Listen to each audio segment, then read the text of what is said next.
Yes, your boy Crypto Blood, and welcome to another Double Spending episode. This morning we have one about Wework out of Bloomberg Tech.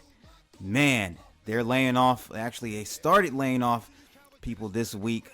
That's Monday, and it's getting really complicated with this whole Wework thing. I've covered this a couple of times on my channel before. The whole SoftBank, them taking back shares and bailing out and paying the co-CEO $100 million, something crazy. It was just insane. $1 billion. I'm sorry, $1 billion in compensation, and it ends up being even a little bit more than that. I think $1.3 billion. But we're gonna take a look at this clip out of Bloomberg Tech, and I've got an article that I want to share with you as well, because the New York State Attorney General's office is actually opening up an investigation on Wework, which they should. They're investigating the co-CEO, Mr. Adam Neumann.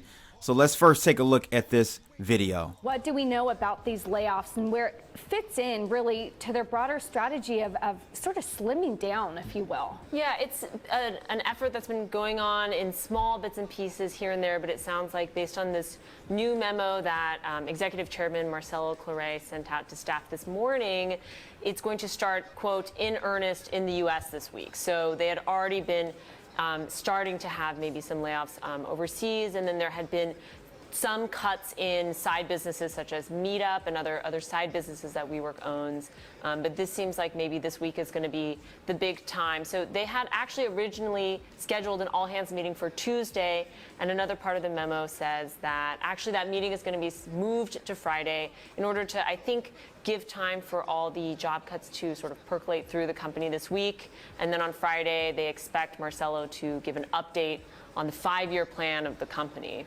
Do we have any indication what that update of that 5-year plan may look like? If it's anything like the stuff he's been talking about in these all-staff memos, it's going to be, I think, similar to that path, which is really trying to focus on the core business, really trying to get back to profitability. That has been the repeated goal. I think that's easier said than done. This is a business that is, even if they manage to make the right cuts, they're going to be suffering from, I think, employee morale. This has been a really hard few months for Wework employees who felt in June or July that they were on the brink of a really successful IPO, and now the company seems to have gone through a 180. I think many people, even if they aren't getting cut this week, are choosing to leave. I've heard Wework employees tell me that a lot of people don't show up for work. People are openly taking interviews elsewhere. Of course, there are many people who feel devoted to the company and want to stay, but others who feel like it's on shaky ground want to find a way out. And from your reporting, do you get a sense that the 16% or the couple thousand that we think could start to be getting laid off this week,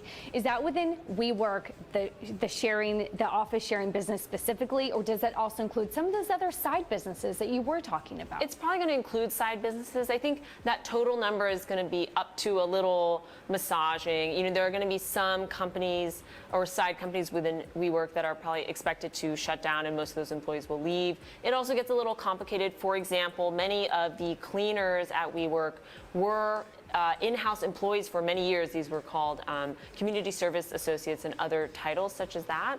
And those workers were in-house for many years. Now it seems like as of this week or next week, they're going to be slowly transitioning to being hired by an outside contractor who will then provide the services back in. So there's some job shifting going around, so that final number of layoffs may be a little hard to pin down. It was interesting that you mentioned the CEO in that all hands on letter, because there's been some rumors circulating about a new CEO, John Legere, who we learned today will be stepping down from T-Mobile in May of 2020. His name was being thrown in the mix.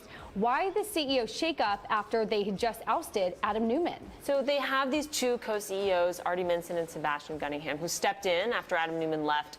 But even though the company has said that they weren't initially going to start on a search, it seems like SoftBank and or maybe the company as well are starting to ask around, try to see if there's someone who can take over the job. I think they recognize it'll probably be important to have someone step in with a lot of confidence and ability to sort of set a new course for leadership. It's just been so shaky internally since then. And they've had Marcelo step in as executive chairman, but notably not in a CEO role. And I think the expectation would be that he would work alongside with whoever ends up becoming CEO.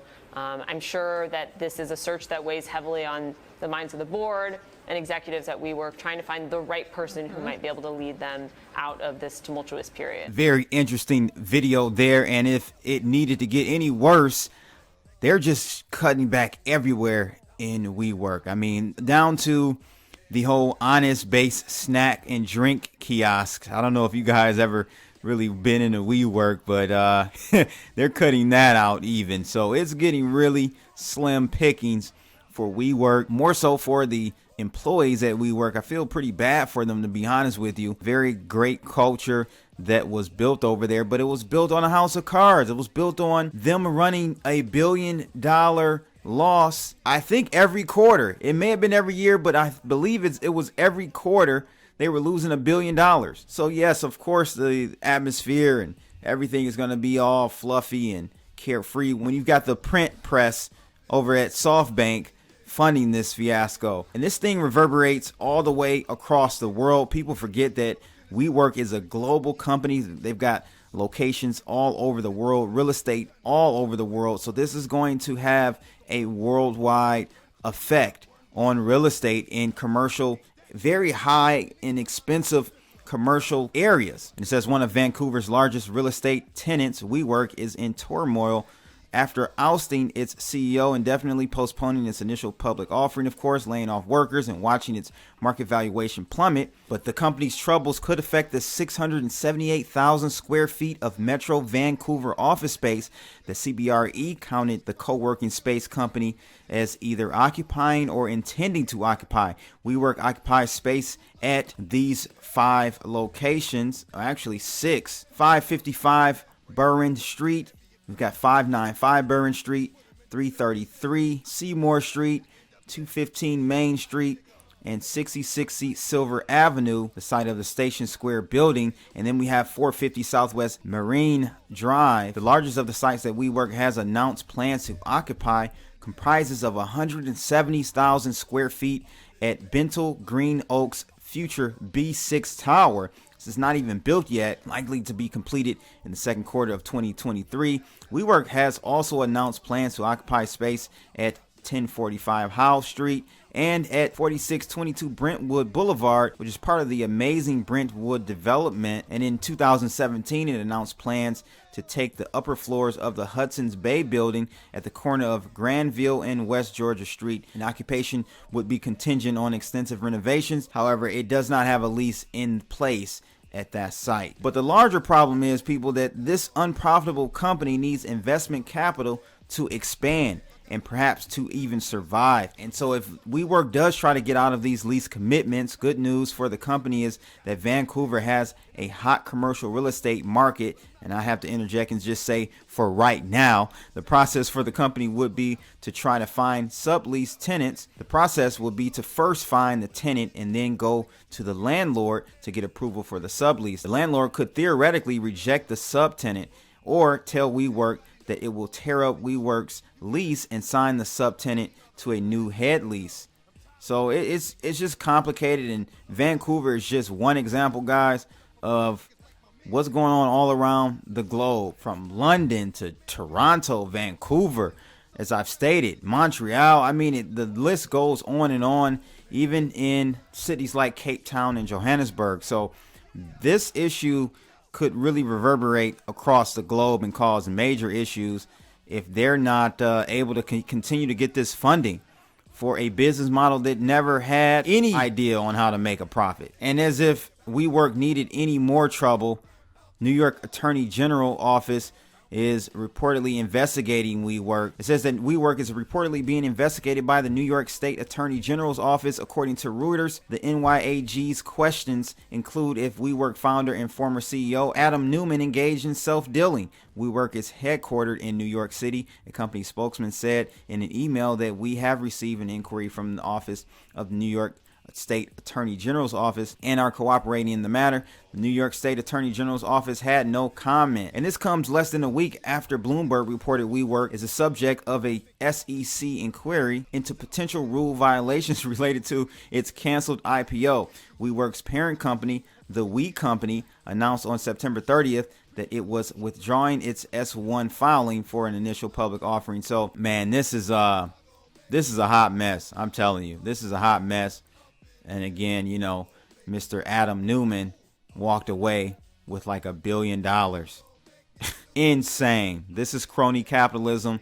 This is what I'm talking about, people. We are definitely toward the tail end of just this easy money, creating all types of bubbles, all types of corruption, and it will have to end some form or fashion in one way or the other.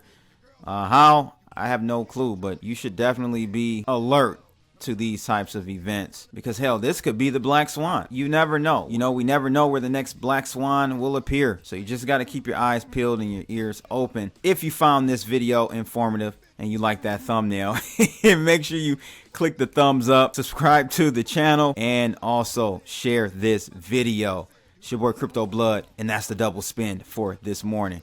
I'm out of here. Holla.